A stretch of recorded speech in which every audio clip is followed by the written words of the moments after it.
All right, let's start off on number 2 here. So we want to find the value c that completes the square. So for completing the square, the key number that we add to both sides is always b over 2 squared. So you can see in this case, b equals -4.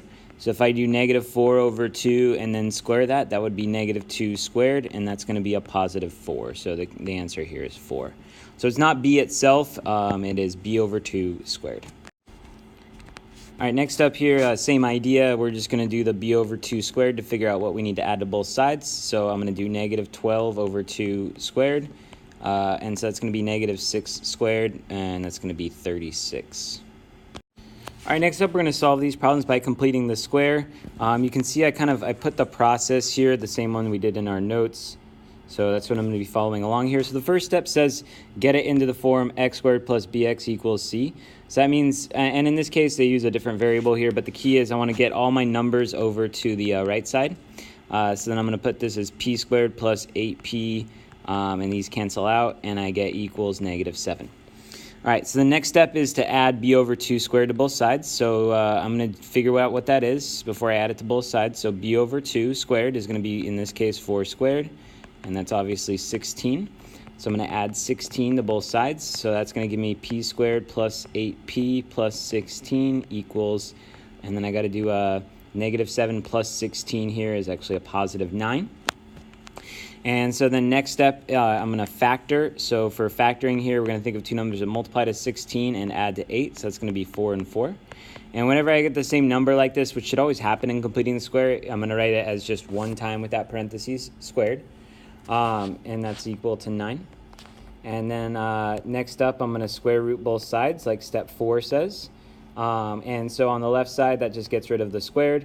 On the right side, since I created the square root, I do have to put a plus or minus 3 over there, not just the 3. And then last step is just to solve this. So I'm going to subtract the 4 on each side. So p equals -4 plus or minus 3. Now, since these are both just regular numbers here, I actually do need to split this up and actually do the math here. So p equals -4 plus 3, and also p equals -4 minus 3. So -4 plus 3 would be p equals -1, and then -4 minus 3 would be p equals -7. All right, same idea here for number 8. So first step is to add 9 to both sides to get it in that form, kind of just with your variables on the left, and then your number over there on the right. And then next up, what we're going to do is we're going to do our b over 2 squared. So I'm going to do 10 over 2 squared, so that's 5 squared, which is 25. So now I'm going to add 25 to both sides. So we get m squared plus 10m plus 25 equals 36. And so now I'm going to go ahead and factor this. So we're going to think of two numbers that multiply to 25 and add to 10. So that's going to be 5 and 5. So I have m plus 5 then squared equals 36. We are now going to square root both sides. So I get m plus 5 equals plus or minus 6. And then lastly, I'll subtract 5. So m equals -5 plus or minus 6. So now that these are both kind of regular numbers here, I need to actually add it and subtract it. So -5 plus 6 is 1, and -5 minus 6 is -11. So those are my two answers. All right, next up here, number 10. So this one I'm going to add this 9 over, and I get 3p squared minus 6p equals 6. Now, I do want this to be like a 1x squared right there. So in these cases, when it's not 1, at some point I'm going to divide by that number out front. So in this case, I'm going to divide everything by 3. So that'll be p squared minus 2p equals 2. So then next up, I'm going to do my b over 2 squared. So that's in this case going to be -2 over 2 squared. So that's going to actually be -1 squared, and that's 1. So now I'm going to add 1 to each side. So p squared minus 2p plus 1 equals 3. So then next up, I'm going to go ahead and factor this, thinking of two numbers that multiply to +1 and add to -2. So that's -1, -1. And so that's p minus 1 squared equals 3. And now I'll do a square root on each side. So p minus 1 equals, I do need the plus or minus here because I created that square root. But I don't know the square root of 3, so I just leave that as square root of 3 like that. And then last step, I'm just going to add this one over. Now in this case, we're actually not allowed to add together an integer, a regular number, and a radical, so I can just leave my answer like that. All right, next up here, they're asking, first of all, what's the vertex of the function? So with these ones, you should be able to just see it. So you always switch that value and then keep that value. And so that's good. That one, like it says, you shouldn't require any work there. You can kind of just look at it. Now, switching it to the other form is going to require some work. So what we need to do there is rewrite this twice in order to expand it. And then I always like to multiply these together with a box. So I'm going to do x minus 2 and x minus 2. So we get x squared minus 2x and plus 4 there.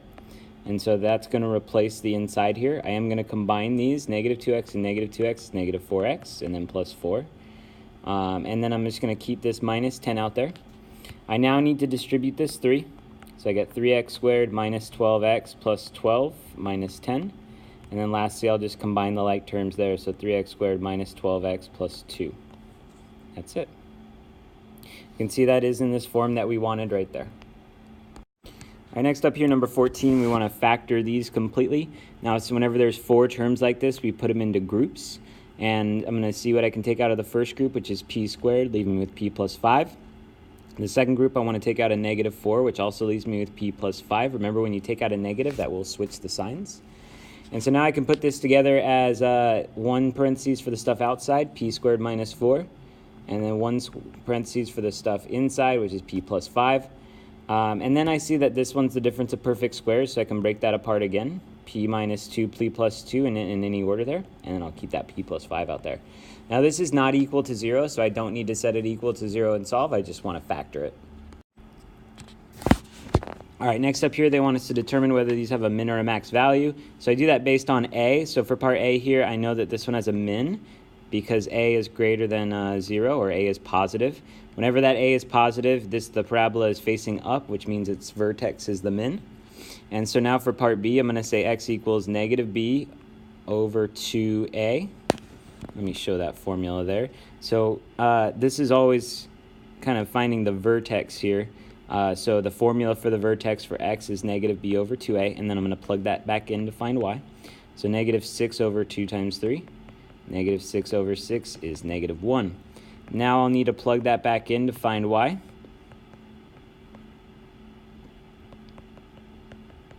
All right, and now I need to do some PEMDAS to keep going with this. So I'm going to do my exponent first, which is going to turn that into positive 1.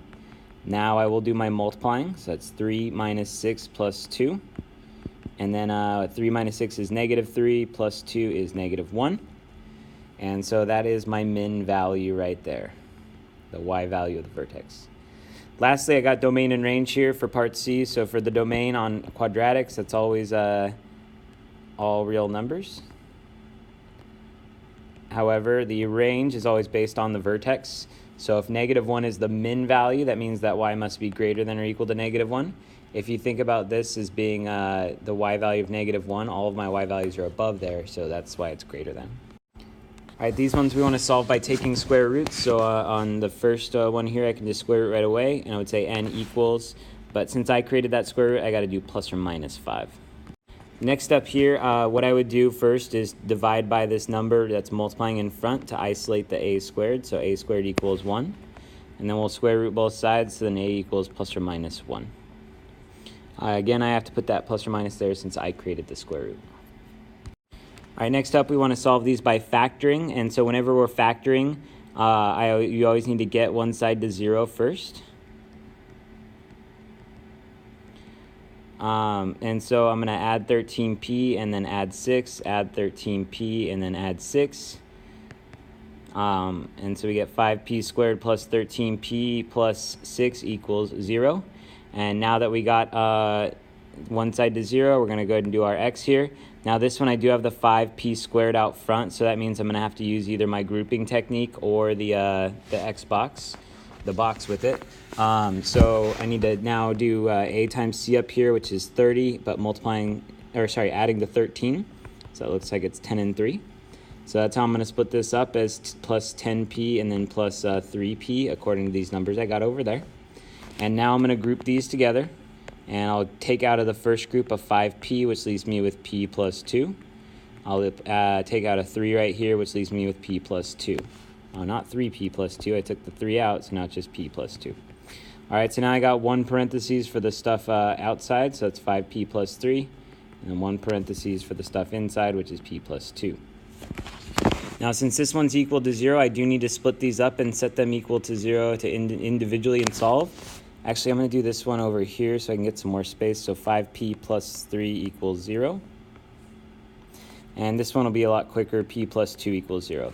So on this one, I'm just going to subtract the 2, so p equals negative 2. And then on this one, I'm going to subtract the 3, so 5p equals negative 3. Divide by 5, and p equals negative 3 over 5.